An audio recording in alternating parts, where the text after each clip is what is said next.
என்னடா அது கொடுமை அப்படிங்கிற மாதிரி தான் இருக்குது. முதல் நாளே ஒரு எவிக்ஷனா, அது 24 மணி நேரத்தில் ஒரு எவிக்ஷனா, அதுலேயும் சஞ்சனா எவிக்ட் ஆகிட்டாங்களா அப்படிங்கிற பல விஷயங்கள் வந்து போயிட்டுருக்கு. சஞ்சனா எவிக்ட் ஆகிறதுக்கு காரணமே இந்த ஃபேட்மேன் தான் அப்படிங்கிற ஒரு உண்மையை வந்து சில பேர் சொல்லிட்டுருக்காங்க. அதாவது இன்றைக்கான ஃபஸ்ட் முறை வெளியே வருதுங்க. ஃபஸ்ட் முறை மேலே பிக் பாஸ் தெளிவாக சொல்லிடுறாரு, 24 மணி நேரத்தில் வந்து ஒரு ஆளை வந்து நாங்கள் தூக்க போகிறோம், போட்டியாளர்லாம் அதிர்ச்சியில் இருக்கீங்க அப்படிங்கிற மாதிரி சொல்லிவிட்டு நீங்கள் நாமினேஷன் பண்ணிக்கங்க உங்களுக்குள்ளே அப்படிங்கிற மாதிரி சொல்லிட்டாரு போல இருக்குது.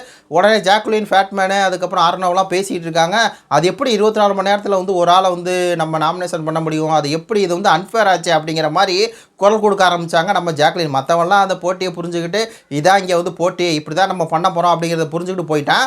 ஆனால் வந்து ஜாக்குலின் வந்து பார்த்திங்கன்னா அவங்க எப்போயுமே ஒரு ஒரு ஒரு போயிடலாம், ஒரு உரிமை குரல் மாதிரி நம்ம கேட்க ஆரம்பிச்சிடலாம், நம்மளுக்கு உடன்பாடு இல்லை அப்படிங்கிற மாதிரி சொல்லிவிட்டு உரிமை மாதிரி பேச ஆரம்பிச்சிடலாம் அப்படிங்கிற மாதிரி பேசிகிட்டு இருக்காங்க.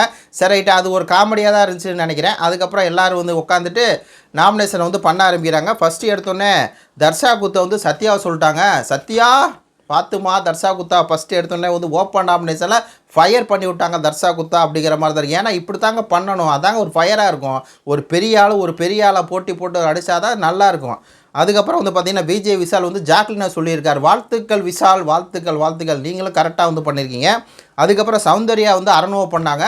இதுவும் வந்து பார்த்திங்கன்னா ஒரு எல்லாருமே தனக்கு சமமான போட்டியாளர்களை வந்து ஒரு போட்டியாக வச்சுக்கிட்டு அவங்க நாமினேஷன் வந்து பண்ணுறாங்களே, உங்களுக்கு தெரியுதா? தர்ஷா வந்து சத்யா பண்ணுறாங்க, விஷால் வந்து ஜாக்லின் பண்ணுறாரு, சௌந்தர்யா வந்து அரணுவ பண்ணுறாரு. எல்லாம் தனக்கு சரிசமமான போட்டியாளர்கள். ஆனால் நம்ம ஃபேட்மேன் பாருங்கள், சஞ்சனாவை போய் ஓப்பன் நாமினேஷன் பண்ணுறாரு. அப்போ அவருக்கு சமமான போட்டி சஞ்சனா தான். அதனால தான் சஞ்சனா வந்து பார்த்திங்கன்னா இதுலேயும் மாஸ்டர் பிளான்லாம் இருக்குது. சஞ்சனா வெளியே போகணும் அப்படின்னு சொல்லி இவர் சொன்னோடனே பித்த பேர் எல்லாம் சொல்லி அப்படியே அவங்க வெளியே போயிட்டாங்க அப்படிங்கிற மாதிரி தான் நியூஸ் வருது.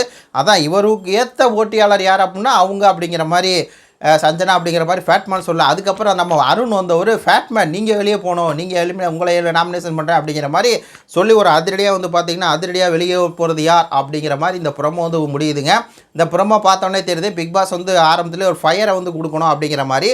அப்போ இப்போ வெளியே போகிறது வந்து சஞ்சனாவாக இருந்துச்சு அப்படின்னா அது வந்து ஒரு அன்ஃபேர்னு அப்படின்னு நம்ம சொல்ல முடியாது. ஏன்னா இந்த கேமே அப்படி தான், யார் வேணால் வெளியே போகலாம் அப்படிங்கிற மாதிரி தான் இருக்குது. ஆனாலும் நம்மளுக்கு ஒரு துக்கமாக தான் இருக்குது.